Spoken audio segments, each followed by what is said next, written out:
আমি মিত্ৰতাৰ আশা সদায় শেষৰ দিনটোলৈকে ৰৈ থাকিম।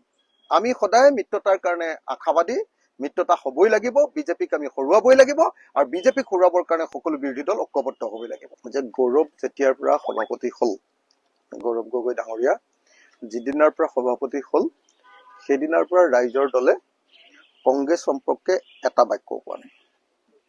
এটা বাক্যও কোৱা নাই। আপোনালোকে সকলোৱে জানে, অকল ৰাইজৰ দল নহয়, সমগ্ৰ অসমৰ মানুহ ৰৈ আছে যে কংগ্ৰেছে নিজৰ দল শক্তিশালী কৰাৰ লগে লগে আন সকলো ৰাজনৈতিক দলৰ লগত 2026 চনত বিজেপিক পৰাভূত কৰিবৰ কাৰণে ঐক্যবদ্ধ হ'ব। বিৰোধীবিলাক ঐক্যবদ্ধ হ'ব, এই খবৰটো পাবৰ কাৰণে অসমৰ মানুহ অতি ব্যগ্ৰতাৰে ৰৈ আছে। আৰু সেই ব্যগ্ৰতাৰে আমিও ৰৈ আছো, ৰাইজৰ দলো ৰৈ আছো যে আমি বিৰোধীবিলাক ঐক্যবদ্ধ হ'ব লাগে।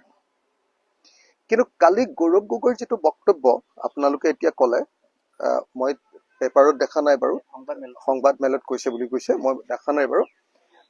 গৌৰৱ গগৈয়ে কালি যিটো কথা ক'লে, সেইটোৱে আচলতে কংগ্ৰেছ এতিয়ালৈকে বিৰোধী ঐক্যৰ ক্ষেত্ৰত চিৰিয়াছ যে হৈ উঠা নাই, তেওঁলোকে যে চিৰিয়াছলি কথাটো ভবা নাই, সেইটোকে প্ৰমাণিত কৰিছে।